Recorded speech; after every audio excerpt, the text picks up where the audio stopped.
যে কোনো ধরনের মরিচা ও জং দূর করার সবথেকে কার্যকর এই প্রোডাক্ট। আপনার বাসা, অফিসে লোহা বা স্টিলের জিনিসপত্রের উপর মরিচা পড়ে, সেই সব মরিচা দূর করতে আমরা নিয়ে এসেছি শতভাগ কার্যকর এই প্রোডাক্ট। স্প্রে করার পর খুব ভালোভাবে ব্রাশ বা জালি কাপড় দিয়ে পরিষ্কার করলেই সব মরিচা ঘো জং চলে যাবে।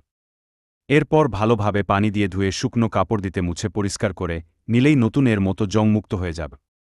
সঠিকভাবে ব্যবহার করলে আপনি শতভাগ ফলাফল পাবেন।